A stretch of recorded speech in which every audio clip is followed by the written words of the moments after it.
இப்போ ஜென்ரலாக என்னென்னா மார்க்கெட்டில் வந்து ஒரு பர்டிகுலர் ஸ்டாக் வந்து திடீர்னு ஒரு 10% போகுது, இண்டெக்ஸ் வந்து ஒரு 3% போகுதுன்னா எல்லாமே ஆப்ஷன் டேட்டா பேஸ் பண்ணி தான் போகும்.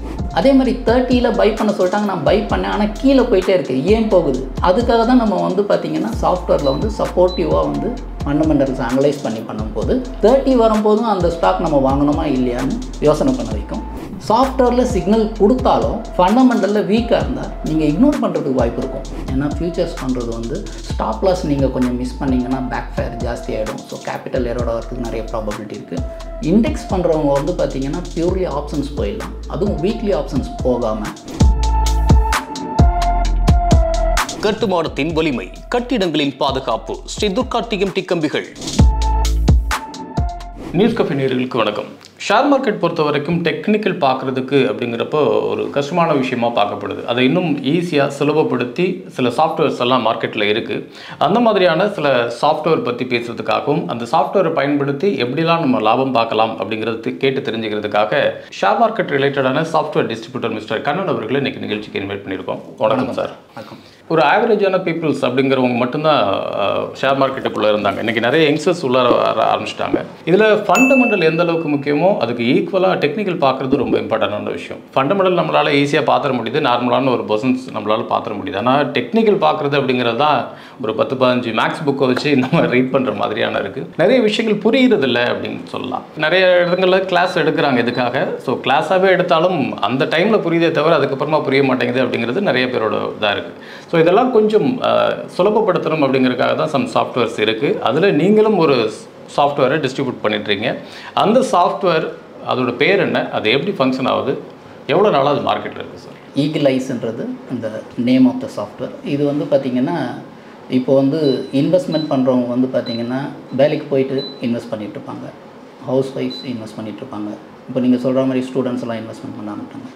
ஸோ அவங்களுக்கெல்லாம் வந்து கொஞ்சம் நீங்கள் சொன்ன மாதிரியே கொஞ்சம் ஈஸியாக, ரொம்ப காம்ப்ளிகேட்டட் பண்ணாமல் ஈஸியாக பண்ணுறதுக்கு உண்டான சாஃப்ட்வேருக்கு தான் நம்ம டிசைன் பண்ணி வச்சுருக்கோம். ஸோ அதை வந்து அவங்க ஒரு விஷுவலாக பார்த்தாலே உடனே வந்து இதை இன்வெஸ்ட் பண்ணலாம், இல்லை இதை வந்து இக்னோர் பண்ணலாம் அப்படின்ற மாதிரி ஈஸியாக அதை டிசைன் பண்ணி வச்சுருக்கிறதால அவங்களுக்கு ரொம்ப ரொம்ப யூஸ்ஃபுல்லாக இருக்கும்னு நினைக்கிறேன். ஓகே, இது என்ன மாதிரியான டெக்னாலஜிஸ் யூஸ் பண்ணி அதை பண்ணிடுறீங்க சார் இந்த சாஃப்ட்வேர் டிசைனிங்?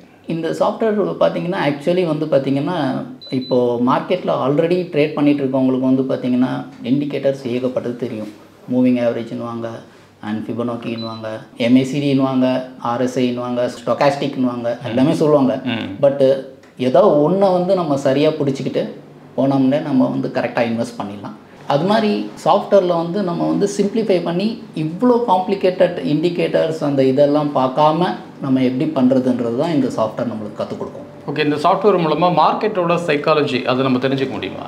டெஃபினட்டாக தெரிஞ்சுக்க முடியும். மார்க்கெட்டோட சைக்காலஜி வந்து பார்த்திங்கன்னா இந்த சாஃப்ட்வேரில் வந்து உங்களுக்கு வந்து பார்த்திங்கன்னா ஆன் டெய்லி பேசிஸ் இருக்கும், ஆன் வீக்லி பேசிஸ் இருக்கும், மந்த்லி பேசிஸ் இருக்கும், அண்டு குவார்ட்டர்லி பேசிஸ் இருக்கும். ஸோ இப்போ நம்ம வந்து ஆக்சுவலி வந்து பார்த்திங்கன்னா லாங்கர் டைம் ஃப்ரேம் தான் எப்போவுமே வந்து யூஸ்ஃபுல்லாக இருக்கும். ஸோ நம்ம வந்து போகிறது வந்து வீக்லி போயிடுறது ஆல்வேஸ் பெட்டர். டெய்லி போனோம்னா நம்ம வந்து அந்த பேக் ஃபயர் ஆகிறத தவிர்க்க முடியாது. ஸோ வீக்லி போயிட்டோம்னா நமக்கு ஒரு எந்த இடத்துல சப்போர்ட் இருக்குது, எந்த இடத்துல ரெசிஸ்டன்ஸ் இருக்குன்றது வந்து சாஃப்ட்வேர்லேயே தெரியும் உங்களுக்கு. ஸோ அதை வச்சு பண்ணுறது ரொம்ப ரொம்ப ஈஸியாக இருக்குது. ஓகே, மேக்ஸிமம் இந்த சார்ட்ஸ், இண்டிகேட்டர்ஸ் இது எல்லாமே என்ன சொல்லுதுன்னா ப்ரீவியஸ் என்ன இருந்துச்சு அப்படிங்கிறத சொல்லுது.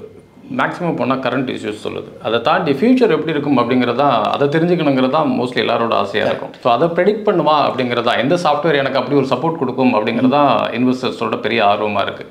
ஸோ இதில் ஃபியூச்சரை ப்ரெடிக்ட் பண்ணுற மாதிரியான ஆப்ஷன்ஸ் இருக்கா? கண்டிப்பாக வந்து இப்போ இந்த சாஃப்ட்வேரில் வந்து உங்களுக்கு வந்து ஒரு சிக்னல் உங்களுக்கு ஜென்ரேட் பண்ணாலே அந்த ஸ்டாக் ஒரு ரிவர்சல் வந்திருக்குன்னு தான் அர்த்தம். ஸோ அது கூட நம்ம டெஃபினட்டாக வந்து ஃபண்டமெண்டல்ஸை மேட்ச் பண்ணணும். எப்போவுமே ஒரு இன்வெஸ்டர்ன்றவர் வந்து பார்த்திங்கன்னா ஒன்லி டெக்னிக்கல் பார்க்குறவர் வந்து இன்வெஸ்டர்னு நம்ம சொல்ல முடியாது. பிகாஸ் அவங்க வந்து ட்ரேடர்ஸ். ஸோ அவங்களோட நம்ம வந்து ஃபைட் பண்ணிகிட்டு இருக்க முடியாது. ஸோ ஆஸ் எ இன்வெஸ்டர் நம்ம வந்து பார்த்திங்கன்னா உங்களுக்கு இந்த சார்ட் வந்து உங்களுக்கு வந்து எந்த இடத்துல பை பண்ணணும்னு உங்களுக்கு சொல்லி கொடுத்துருவோம். ஸோ அதுக்கு மேலே நீங்கள் ஃபண்டமெண்டல்ஸுக்கு மட்டும் ஒரு 5 மினிட்ஸ் ஸ்பெண்ட் பண்ணணும். அந்த 5 மினிட்ஸ் ஸ்பெண்ட் பண்ணிங்கன்னா நீங்கள் வந்து அந்த ஃப்யூச்சர் க்ரோத் எப்படி இருக்குன்றதை வந்து அந்த ஃபண்டமெண்டல்ஸ் உங்களுக்கு சொல்லி கொடுத்துரும். ஸோ அதை வச்சு இதோட மேட்ச் பண்ணி நீங்கள் பண்ணும்போது டெஃபினட்டாக ரிசல்ட் நல்லாயிருக்கும். ஓகே, ஒரு சாஃப்ட்வேர் டிசைன் பண்ணுறப்போ டெக்னிக்கலாக இவ்வளோ விஷயங்களை உள்ள ஃபீட் பண்ணுறப்போ அப்படியே சேர்த்து அந்த ஃபண்டமெண்டலையும் சேர்த்து பண்ணிட்டு இருக்கலாமே அப்படிங்கிறது தான் எல்லாரோட கொஸ்டினாக. பிகாஸ் இப்போது ஆக்சுவலி சாஃப்ட்வேர்ன்றது designed on only indicators, averages, அது இது ஸ்டாப் லாஸ் இண்டிகேட்டர்ஸ் எல்லாமே திரும்ப திரும்ப உங்களுக்கு வந்து பார்த்திங்கன்னா ஸ்க்ரீனிங்னு பார்க்கும்போது உங்களுக்கு இதை பற்றி தான் கம்ப்ளீட்டாக வரும். ஸோ இப்போ வந்து பார்த்தீங்கன்னா நான் இப்போ வந்து ஃபிபனோக்கி அப்படின்னாலே இப்போ இருக்கிற ட்ரேடர்ஸ் வந்து பார்த்திங்கன்னா எனக்கு அது தெரியும் சார். மூவிங் ஆவரேஜ்னு சார் எனக்கு அது தெரியும் சார். அது மாதிரி எதை நம்ம சொன்னாலும் வந்து அவங்களுக்கு தெரியுது. பட் டெப்த் நாலேஜ் இல்லை, டெப்த் நாலேஜ் இல்லை. டெப்த் நாலேஜில் ஃபார் எக்ஸாம்பிள் இப்போது RSI 30 பை பண்ணுங்கன்னு சொல்லுவாங்க, RSI 70 விற்றுருங்கன்னு சொல்லுவாங்க. பட் RSI 70 கிராஸ் ஆனோன்னு ஒன்று பார்த்தீங்கன்னா அங்கேருந்து தான் ஜேர்னியே ஸ்டார்ட் ஆகிருக்கும், எங்கேயோ போய்டும் அது. ஸோ ஏன் போகுது? அதே மாதிரி 30ல் பை பண்ண சொல்லிட்டாங்க, நான் பை பண்ணேன், ஆனால் கீழே போயிட்டே இருக்கு, ஏன் போகுது? அதுக்காக தான் நம்ம வந்து பார்த்திங்கன்னா சாஃப்ட்வேரில் வந்து சப்போர்ட்டிவாக வந்து ஃபண்டமெண்டல்ஸ் அனலைஸ் பண்ணி பண்ணும்போது 30 வரும்போதும் அந்த ஸ்டாக் நம்ம வாங்கணுமா இல்லையான்னு யோசனை பண்ண வைக்கும். சாஃப்ட்வேரில் சிக்னல் கொடுத்தாலும் ஃபண்டமெண்டலில் வீக்காக இருந்தால் நீங்கள் இக்னோர் பண்ணுறதுக்கு வாய்ப்பு இருக்கும். அது பிளைண்டாக நம்ம எல்லாத்தையுமே எடுக்கக்கூடாது. ஸோ இக்னோர் பண்ணுறதுக்கு வாய்ப்பு இருக்கும். உங்களுக்கு சப்போஸ் அதை பற்றி டீட்டெயில் தேவைப்பட்டால் நீங்கள் வந்து கம்யூனிகேட் பண்ணி தெரிஞ்சுக்கலாம். ஓகே, ஸ்டாக்கோட ஃபியூச்சரை தெரிஞ்சுக்கிற அளவுக்கு அதில் என்ன ஃபீட் பண்ணியிருக்கீங்க சார்? இப்போது நம்ம வந்து அதில் நிறைய ஃபீட் பண்ணலாம். இப்போது நான் வந்து கிளையண்ட்டோட தேவைப்படுறதுக்கு ஏற்ற மாதிரி எல்லாத்தையும் ஃபீட் பண்ணி கொடுத்துருவேன். பட் அது நீங்கள் பார்த்தீங்கன்னா ஓவராலாக சார்ட் ஃபுல்லாக இண்டிகேட்டர்ஸாக இருக்கும் அது. பட் அது மாதிரி இருக்கிறது வந்து 10 பைசா பிரயோஜனம் இல்லை. பிகாஸ் நான் வந்து ஆல்ரெடி மார்க்கெட்டில் பார்த்துட்டேன். ஸோ நம்ம வந்து கொஞ்சம் மினிமைஸ்டு இண்டிகேட்டர்ஸை வச்சுட்டு நம்ம வந்து சார்ட்டை பார்க்கும்போது அது அழகாக தெரியும், சார்ட்டே அழகாக தெரியும். நம்ம வாங்கின இடத்துலேருந்து மூவ் ஆகிருக்கிறது வந்து உங்களுக்கு பார்க்கறதுக்கு ரொம்ப நல்லா இருக்கும். நிறைய இண்டிகேட்டர்ஸ் வந்து அவன் திடீர்னு எக்ஸிட் கொடுத்துருவான். ஸோ எக்ஸிட் கொடுத்தா சாஃப்ட்வேரில் எக்ஸிட் கொடுத்துச்சு சார் அப்படின்ட்டு நம்ம வெளியே வந்துடுவோம். அதுக்கப்புறம் அது மேலே போகும், ஏன்னா ஸ்டாப் லாஸ் கட் ஆகிருக்காது. ஸோ அவங்க என்ன பண்ணுவாங்க, ஹையில் கொடுத்துட்டு கீழே வாங்கிக்கலாம்னு சொல்லுவாங்க. அதுக்குள்ளே அவங்க வந்து வேறு கான்சன்ட்ரேஷன் போய்டும், ஸ்டாக் கான்சன்ட்ரேஷன். ஸோ நம்ம வந்து ஒரு ஃபிக்ஸடாக இருக்கணும், ஒரு ஸ்ட்ரக்சர்டாக. இந்த ஸ்டாக்னால் நம்ம வந்து இன்வெஸ்ட்மெண்ட் பண்ண போகிறோன்னா 1 to 2 years நீங்கள் பக்காவாக இன்வெஸ்ட் பண்ணணும் அப்படின்ற பிளானிங்கில் இருந்தீங்கன்னா தான் வந்து பெரிய அமௌண்ட்டை வந்து நம்ம ஏர்ன் பண்ண முடியும். அது மாதிரி தான் பண்ணிகிட்ருக்காங்க. அவங்க வந்து நிறைய பேசாமல் சைலண்ட்டாக இருப்பாங்க. ஓகே, ஒரு ஸ்டாக்கை ப்ரெடிக்ட் பண்ணுறது அப்படிங்கிறத தாண்டி மார்க்கெட்டை ப்ரெடிக்ட் பண்ணுறதுன்னு ஒன்று இருக்குது. நான் மண்டே ஆனால் மார்க்கெட் எப்படி ஸ்டார்ட் ஆகும் அப்படிங்கிறதான் காலைல எந்திரிக்கிறப்ப எல்லாத்துக்கும் ஒரு ஷாக்காகவே இருக்குது. நல்லபடியாக நடந்துடணும், இன்றைக்கி ஓப்பனிங் இப்படி இருக்கணும் அப்படின்னு எதிர்பார்க்குறாங்க. ஸோ மண்டே மார்க்கெட் எப்படி ஓப்பன் ஆகும் அப்படிங்கிறத தெரிஞ்சிக்க முடியுமான்னு கேட்குறேன். டெஃபினட்டாக தெரிஞ்சிக்கலாம். இப்போது மண்டே எப்படி நீங்கள் கேட்குறது நிஃப்டி இண்டெக்ஸ். இப்போ இண்டெக்ஸை பற்றி நம்ம பேசுகிறோன்னா இண்டெக்ஸில் வந்து நம்ம வந்து நாளைக்கு எப்படி ஓப்பன் ஆகுன்றது இன்றைக்கி ஈவினிங் டேட்டா வச்சு டெஃபினட்டாக நீங்கள் தெரிஞ்சுக்கலாம் எப்படி ஓப்பன் ஆகுன்றது. பட் எங்கே சேஞ்ச் ஆகும் அப்படின்ற அடுத்த நாள் நம்மளுக்கு வந்து குளோபல் இஷ்யூஸ் எதுவும் இருக்கக்கூடாது. தட் இஸ் நமக்கு வந்து US ஸ்டாக் எக்ஸ்சேஞ்சு, அதுக்கப்புறம் SGX நிஃப்டி இருக்குது, அதுக்கப்புறம் யூரோ எல்லாமே இருக்குதுன்றதால அடுத்த நாள் நம்மளுக்கு அகெயின்ஸ்டாக போகுதுன்னா நம்ம இம்மீடியட்டாக டேர்ன் பண்ண தெரிஞ்சுக்கணும். ஃப்ரைடே ஈவினிங் மார்க்கெட் க்ளோஸ் ஆகி முடிஞ்சதுக்கப்புறம் சாட்டர்டேவே சண்டேவே இந்த மாதிரி ஒரு குளோபல் இஷ்யூஸ் வருது அப்படின்னா நாங்கள் எங்கே போயிட்டாருன்னா வருதுன்னு கேட்க. அதான் இப்போது உங்களுக்கு தெரிஞ்சிருச்சுன்னா ரொம்ப நல்லது, நீங்கள் அவாய்ட் பண்ணிக்கலாம் ட்ரேடை. தெரியாதவங்க தான் கஷ்டம். தெரிஞ்சு இப்போது ஃபார் எக்ஸாம்பிள் யூஎஸில் வந்து ஜாப் டேட்டா இருக்குது மண்டே அப்படின்னா நீங்கள் வந்து ஃப்ரைடே அவாய்ட் பண்ணிடலாம் பொசிஷனை. அதே மண்டே வந்து எதுவுமே இல்லை, இப்போ RBI ரெப்போ அந்த மாதிரிலாம் இருக்குன்னா நீங்கள் அவாய்ட் பண்ணிவிடுங்க. பட் அதெல்லாம் தெரிஞ்சவங்களுக்கு ஈஸி, பட் தெரியாதவங்களுக்கு டெஃபினட்டாக வந்து டஃப்பாக தான் இருக்கும். பட் தெரியாதவங்க அடுத்த நாள் டேட்டா சேஞ்ச் ஆகும்போது அதை வந்து அனலைஸ் பண்ண கற்றுக்கணும். இண்டெக்ஸ் பொறுத்தளவுக்கு உங்களுக்கு வந்து சாதாரணமாக நீங்கள் டிசைட் பண்ண முடியாது because of the volume and concentration. எப்படின்னா உங்களுக்கு FI, DI, அப்புறம் ரீட்டைல் இன்வெஸ்டர், அப்புறம் HNI எல்லாருமே உள்ளே இருப்பாங்க. பார்த்தீங்கன்னா ஒரு ஒரு ஒரு ஒரு ஒரு பர்டிகுலர் டே பார்த்தீங்கன்னா FI செல் பண்ணியிருப்பான், DI செல் பண்ணியிருப்பான், ஆனால் மார்க்கெட் மேலே போய்ட்டுருக்கும். ஏன்னா ரீட்டைல் பையர் இருப்பான். நம்ம என்ன நினைப்போம், ரீட்டைல் பையில் இருந்தால் போகாதுன்னு நினைப்போம். ஸோ இதை எல்லாமே வந்து டேட்டாவில் நம்ம அனலைஸ் பண்ண முடியும். அன்னையோட ஈவினிங் டேட்டாவில் இந்த இண்டெக்ஸோட open interest and change in open interest and long unwinding அந்த மாதிரி பொசிஷன்ஸை நம்ம வந்து பார்த்தோம்னா அடுத்த நாள் probability to gap up, probability to gap down அப்படின்றத நீங்கள் அதாவது ஒன்று ஈவெண்ட்ஸ் எல்லாம் இல்லாமல் இருந்தால் நீங்கள் வந்து ஈஸியாக ஃபிக்ஸ் பண்ணலாம். இந்த சாஃப்ட்வேர் யூஸ் பண்ணி இப்போ நிஃப்டியை பற்றி என்னெல்லாம் தெரிஞ்சுக்கலாம்? இப்போ ஆக்சுவலாக நிஃப்டி அப்படின்னு நம்ம பார்க்கும்போது நிஃப்டியில் வந்து உங்களுக்கு வந்து நிறைய வந்து டெக்னிக்கல்ஸை டிசைன் பண்ணி போக முடியாது. அதே மாதிரி நீங்கள் வந்து வால்யூம் கொடுத்துட்டான்னு சொல்லியும் போக முடியாது. ஸோ ஆப்ஷன் டேட்டாஸ்ன்றது தான் ரொம்ப ரொம்ப இம்பார்ட்டண்ட். ஆப்ஷனை வச்சு தான் ஸ்டாக்கை மூவ் பண்ண முடியும். இப்போ ஜென்ரலாக என்னென்னா மார்க்கெட்டில் வந்து ஒரு பர்டிகுலர் ஸ்டாக் வந்து திடீர்னு ஒரு 10% போகுது, இண்டெக்ஸ் வந்து ஒரு 3% போகுதுன்னா எல்லாமே ஆப்ஷன் டேட்டா பேஸ் பண்ணி தான் போகும். ஸோ ஆப்ஷன் டேட்டா அனலைஸ் பண்ணிட்டோம்னா தான் வந்து இண்டெக்ஸை ஈஸியாக நீங்கள் பண்ண முடியும். நீங்கள் சாஃப்ட்வேரை வச்சு எங்கே வாங்கணும் அப்படின்றத பார்த்துக்கலாம். எங்கே புக் பண்ணணுன்றதையும் நீங்கள் ஓரளவுக்கு கணிச்சிக்கலாம். ஆனால் நம்ம அடிக்கடி ட்ரேட் பண்ணோம் அப்படின்னா வீக்லி லெவல்ஸை நம்ம வந்து கண்டிப்பாக வாட்ச் பண்ணோம். வீக்லி லெவல்ஸ் வாட்ச் பண்ணும்போது நம்மளுக்கு வந்து டெஃபினட்டாக வந்து ஹெல்ப்ஃபுல்லாக இருக்கும். இப்போது நிஃப்டி நீங்கள் இப்போ பார்த்துட்ருக்கிற சார்ட் வந்து நம்ம இப்போ ஓப்பன் பண்ணியிருக்கிறது நிஃப்டி. ஸோ நான் ஏன் வீக்லி திரும்ப சொல்கிறேன்னா, வீக்லியில் நமக்கு சிக்னல் கரெக்டாக கிடச்சிருச்சுன்னா நம்மளுக்கு வந்து ப்ராஃபிட் புக்கிங் வந்து ரொம்ப பெருசாகவே மூவ் ஆகும். ஆனால் வீக்லி லெவல்ஸும் நம்ம சைட் பை சைட் வச்சுருந்தா தானே வந்து அந்த ரெசிஸ்டன்ஸ் போகும்போது நம்ம வந்து ப்ராஃபிட்டை புக் பண்ண முடியும். இப்போ என்ன கேட்டிங்கன்னா, நான் வந்து ஃபியூச்சர்ஸ் வந்து பண்ணக்கூடாதுன்னு சொல்லுவேன். ஏன்னா ஃபியூச்சர்ஸ் பண்ணுறது வந்து ஸ்டாப் லாஸ் நீங்கள் கொஞ்சம் மிஸ் பண்ணிங்கன்னா பேக் ஃபயர் ஜாஸ்தி ஆகிடும். ஸோ கேபிட்டல் எரோட வரதுக்கு நிறைய ப்ராபபிலிட்டி இருக்குது. இண்டெக்ஸ் பண்ணுறவங்க வந்து பார்த்திங்கன்னா பியூர்லி ஆப்ஷன்ஸ் போயிடலாம். அதுவும் வீக்லி ஆப்ஷன்ஸ் போகாமல் மந்த்லி ஆப்ஷன்ஸ் போகிறது பெட்டர். வீக்லி ஆப்ஷன்ஸில் வந்து பார்த்திங்கன்னா ப்ரைஸ் வந்து ப்ரீமியம் வந்து பயங்கரமாக கால்குலேட் பண்ணி வச்சுருப்பாங்க. ஸோ அந்த கால்குலேஷன் நம்ம கொண்டு வரது கஷ்டம். ஸோ நம்ம வந்து லாங் டேர்ம் வீக்லி போகிறதால வீக்லியில் நீங்கள் லெவல்ஸ் எப்படி கண்டுபிடிக்கணுன்றதுக்கு ஒரு ஐடியா இருக்குது. ஸோ ஜஸ்ட் ஃபார் பிவட் கால்குலேட்டர்னு போட்டாலே வந்துடும் உங்களுக்கு கூகுளில். ஸோ அதை போட்டுட்டு அதில் கேட்குற டீட்டெயிலை நீங்கள் ஃபீட் பண்ணிங்கனாலே அவனே ரெசிஸ்டன்ஸ் அண்ட் சப்போர்ட்ஸ் கொடுத்துருவான். ஸோ இதில் பை வந்திருக்குன்னா அதில் இருக்கிற மேக்ஸிமம் ரெசிஸ்டன்ஸ் என்ன இருக்கும் அங்கே மார்க்கெட் பண்ணால் நீங்கள் புக் பண்ணிடலாம். அட் த சேம் டைம் திடீர்னு மார்க்கெட் சம்டைம்ஸ் மார்க்கெட் கரெக்ஷன் ஆகுது அப்படின்னா கீழே வருதுன்னா கீழே சப்போர்ட்டில் நின்றுட்டு திரும்புதுன்னா அந்த இடத்துல திரும்பவும் நீங்கள் பை பண்ணலாம். திரும்பவே இல்லைன்னா நீங்கள் மார்க்கெட்டில் வாங்காமலே இருந்துடலாம். ஸோ இந்த மாதிரி அப்போது இண்டெக்ஸை பேஸ் பண்ணும்போது மட்டும் நம்ம வந்து கண்டிப்பாக open interest and change in open interest and long and winding short and winding இதெல்லாமே நம்ம டெஃபினட்டாக தெரிஞ்சிருந்தால் மட்டும்தான் பண்ண முடியும். சாஃப்ட்வேரில் பை கொடுத்துரும். நான் இப்போ காமிச்சதுலேயே பார்த்தீங்கன்னா நீங்கள் வந்து அரவுண்டு உங்களுக்கு வந்து ஒரு பை வந்து உங்களுக்கு வந்து ஆகஸ்ட் 22 கொடுத்துருக்கு. ஆகஸ்ட் 22 கொடுத்தது உங்களுக்கு வந்து பார்த்திங்கன்னா பை கொடுத்த ஜோன் வந்து பார்த்திங்கன்னா 17,724. ஹை போயிருக்கிறது பார்த்திங்கன்னா 18,887. அதுக்கப்புறம் பார்த்திங்கன்னா கீழே இறங்கியிருக்கு. அகெயின் ஒரு பை கொடுத்துருக்கு. தட் இஸ் அது வந்து பார்த்திங்கன்னா 9th ஜூலை 9th ஜூலை கொடுத்தது பை வந்து 18,777. அங்கேருந்து இப்போ வரைக்கும் போயிட்டே இருக்கிற நை. ஸோ இந்த மாதிரி தான் நம்ம ட்ரேட் பண்ணோம். ஸோ இந்த மாதிரி ட்ரேட் பண்ணும்போது ஒரு இடத்துல ஒரு ஹைக்கு போய் மார்க்கெட் ரிவர்சல் ஆகிறது எதுக்குன்னா அந்தந்த வீக்லியில் இருக்கிற லெவலில் ஹையஸ்ட் ரெசிஸ்டன்ட் ரீச் பண்ணும்போது எல்லாம் கொஞ்சம் எக்ஸிட் ஆகிடுவாங்க. எக்ஸிட் ஆகும்போது நம்மளும் ஆனாலும் பெட்டர். அப்படியே நம்ம கொண்டு போக முடியாது. ஏன்னா அடுத்தடுத்த எஃப்என்டோன்றது இருக்குது. ஸோ ஒரு எஃப்என்டோவில் ஒரு மேக்ஸிமம் பண்ணியாச்சுன்னா அதை ஜீரோ பண்ணுறதுக்கு தான் பார்ப்பாங்க.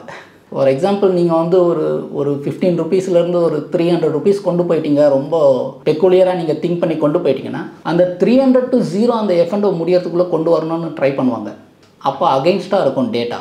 அந்த அகெயின்ஸ்டாக இருக்கிற டேட்டாவை நம்ம புரிஞ்சுக்கிட்டு எக்ஸிட் பண்ணணும். அதாவது எப்படின்னா அதை எப்படி பார்க்குறதுன்றதுலாம் நீங்கள் தெரிஞ்சுக்கிட்டிங்கன்னா டெஃபினட்டாக பண்ணலாம். சாஃப்ட்வேர்லேயே நீங்கள் பண்ணனாலே நான் சொன்ன மாதிரி ஜூலையில் பண்ணியிருந்தீங்கன்னா இப்போ வரைக்கும் பையில் தான் இருக்குது. நீங்கள் இன்ஃபேக்ட் ஒரு 1 month ஃப்யூச்சர் கான்ட்ராக்ட் 1 month பின்னாடி இருக்கிற ஆப்ஷன் இருக்கு இல்லையா, டெஃபினட்டாக குறையும். ஃபஸ்ட்டு 15 days உங்களுக்கு வந்து ப்ரீமியம் வந்து ஜாஸ்தி இருக்கும்.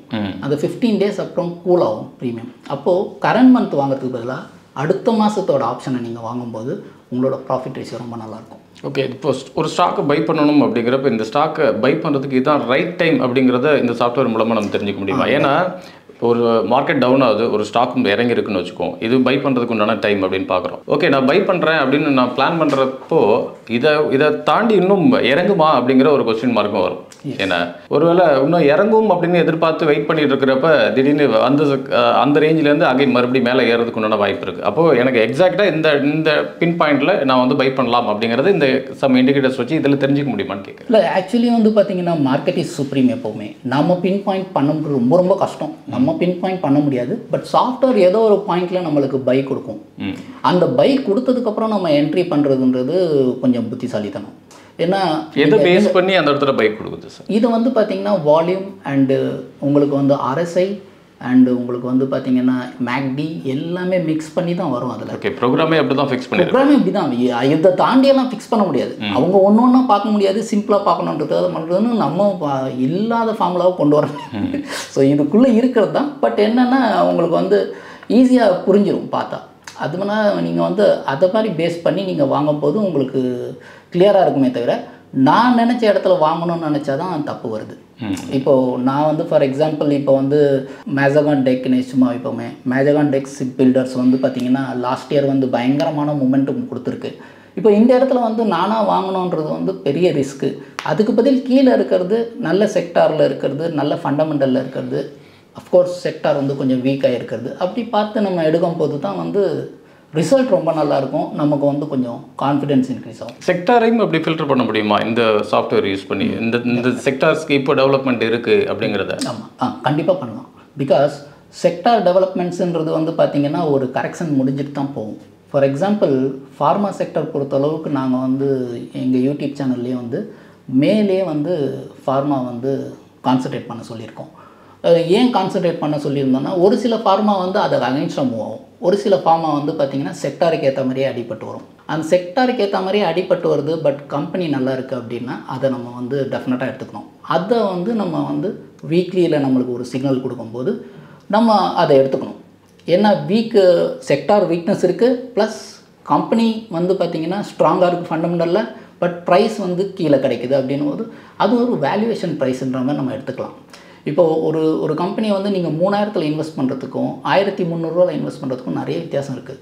3000 இன்வெஸ்ட் பண்ணோன்னா ரொம்ப பயமாக இருக்கும், 1300 தைரியமாக இன்வெஸ்ட் பண்ணலாம். அதுக்கு தைரியம் இல்லைன்னா கொஞ்சம் கஷ்டம் தான் மார்க்கெட்டில். ஓகே, இப்போ இந்த சாஃப்ட்வேர் மூலமாக எந்த ஸ்டாக்ஸ் வேணாலும் நம்மளால் அதை அனலைஸ் பண்ண முடியும் அப்படிங்கிறீங்க. ஆனால் ஒரு பர்டிகுலரான சில ஸ்டாக்ஸ் அப்படின்னு எடுத்துக்கோமே, அந்த ஸ்டாக்கோட ஹிஸ்ட்ரி அப்படின்னு ஒன்று இருக்கு இல்லையா? அந்த ஹிஸ்ட்ரிஸ்லாம் எப்படி எதுலேருந்து கலெக்ட் பண்ணுறீங்க, எப்படி இதில் ஃபீட் பண்ணியிருக்கீங்க சார்? அதை பற்றி சொல்லுங்கள். இது வந்து ஆன் டெய்லி பேசிஸில் அப்டேட் ஆகிட்டே இருக்கும் சார். ஆன் டெய்லி பேசிஸில் அப்டேட் ஆகிட்டே இருக்கும். ஸோ ஃபஸ்ட்டு வந்து பார்ப்பாங்க, நிறைய பேர் வந்து 52 வீக் ஹையை பார்ப்பாங்க. லைஃப் ஹைன்னு ஒன்று இருக்கும். ஸோ லைஃப் ஹைன்னா தான் நான் சொல்கிறது வந்து 4000லேருந்து 1300 வந்திருக்கணும். லைஃப் லோ வந்து 880 இருக்கும். ஸோ 52 வீக் ஹையில் நம்ம வாங்கலாமா வேணாமான்றது வந்து இந்த சிக்னல் உங்களுக்கு வந்து பாப்அப் பண்ணி கொடுக்கும். ஃபார் எக்ஸாம்பிள் ஒரு 52 வீக் ஹையில் வந்து உங்களுக்கு வந்து பை ட்ரிகராக இருக்குது, ஆர் பை அபவ் ஹைன்னு வந்திருக்குன்னா நீங்கள் வந்து அதை கான்சன்ட்ரேட் பண்ணலாம். ஒரு 52 வீக் ஹை கொடுத்த கவுண்டரு இங்கே வந்து உங்களுக்கு வந்து பை கொடுக்கல அண்டு சிக்னலும் கொடுக்கலன்னா நீங்கள் அதை அவாய்ட் பண்ணுறது பெட்டர். ஏன்னா அது திரும்பவும் கொஞ்சம் கரெக்ஷனுக்கு வரலாம் அப்படின்ற மாதிரி நீங்கள் வச்சுக்கும்போது உங்களுக்கு வந்து ஈஸியாக நீங்கள் செப்பரேட் பண்ண முடியும். ஸோ ப்ரைஸ் ரேஞ்சை கால்குலேட் பண்ண முடியுமா? இன்றைக்கி மார்க்கெட் ஓப்பனிங்கில் இந்த ஸ்டேஜில் இருக்குது, மார்க்கெட் க்ளோசிங்குள்ளார இந்த ரேஞ்ச் வரைக்கும் வரும் அப்படிங்கிற மாதிரி ப்ரெடிக்ட் பண்ண முடியுமா? ஆக்சுவலி வந்து பார்த்தீங்கன்னா நீங்கள் கேட்குற மாதிரியெல்லாம் டெஃபினட்டாக ப்ரெடிக்ட் பண்ண முடியாது யாராலையும். ஓகே, நான் சொன்னேன் பார்த்தீங்களா, உங்களுக்கு நிஃப்டி வந்து நீங்கள் பார்க்குறீங்கன்னா ஒரு பிவட் கால்குலேட்டர் இருக்குது, அதை பேஸ் பண்ணி தான் எல்லாம் பேசிகிட்டு இருப்பாங்க. பட் மார்க்கெட்டில் வந்து அதை பேஸ் பண்ணியும் வந்து பார்த்திங்கன்னா ரொம்ப கேர்ஃபுல்லாக தான் பண்ணணும். ஸோ நம்ம வந்து எது ஃபாஸ்ட்டாக மூவ் ஆகுன்றது நம்ம வந்து கொஞ்சம் டேட்டாஸை கலெக்ட் பண்ணி ஐடென்டிஃபை பண்ண முடியும். பிகாஸ் இப்போ நம்ம ஒரு ஸ்டாக் ஃபாஸ்ட்டாக மூவ் ஆகணுன்னா ஒரு பல்க் பர்ச்சேஸ் நடந்திருக்கணும். அந்த மாதிரி ஒரு பல்க் பர்ச்சேஸ் நடக்கும்போது அந்த ஸ்டாக்கில் வந்து வால்யூம் ஆட்டோமேட்டிக்காக இருக்கும், பிரேக் அவுட்ஸ் ஆட்டோமேட்டிக்காக நடக்கும். அந்த இடத்துல வந்து உங்களுக்கு வந்து ஃப்ரெஷ் பையர்ஸும் நிறைய பேர் வருவாங்க. ஸோ அந்த மாதிரி கால்குலேட் பண்ணி பண்ணுறது தான் பெட்டர். இப்போது ஃபார் எக்ஸாம்பிள் இன்றைக்கி என்டிபிசியில் வந்து இந்த பாயிண்ட் வருமா அந்த பாயிண்ட் போகுமான்றது வந்து அது வந்து டேட்டாவை டிசைன் பண்ணி தான் பார்க்கணும். டேட்டாவை டிசைன் பண்ணி பார்த்தா கொஞ்சம் ஃபாஸ்ட்டாக 5% மேலே மூவ் ஆகலான்னு தெரியும். இவ்வளோ தான் மூவ் ஆகும்னு சொல்ல முடியாது, எக்ஸாக்டாக சொல்ல முடியாது பின் பாயிண்ட்டாக. பட் ஒரு ஃபாஸ்ட் மொமெண்டம் கொடுக்க போகுது அப்படின்றத வந்து நம்ம வந்து டேட்டாவை வச்சு டிசைட் பண்ணலாம். ஃபார் எக்ஸாம்பிள் நீங்கள் வந்து சில நேரம் பார்த்தீங்கன்னா தீபக் நைட்ரேட்ஸ் எல்லாம் வந்து ஒரே நாளில் வந்து 150 ரூபீஸ் போகும், அடுத்த நாள் திரும்பவும் ஒரு 150 ரூபீஸ் மேலே போகும். ஸோ அதெல்லாம் வந்து நீங்கள் டேட்டாவை வச்சு டிசைன் பண்ணிங்கன்னா பர்ஃபெக்டாக இருக்கும். இதில் லாங் டேர்ம் ஷார்ட் டேர்ம் அப்படிங்கிற ஒரு விஷயத்துக்கு வரும். லாங் டேர்முக்காக சில ஐடியாஸ் அப்படின்னாக்கா இந்த சாஃப்ட்வேர் வச்சு என்னெல்லாம் பண்ணலாம் சார்?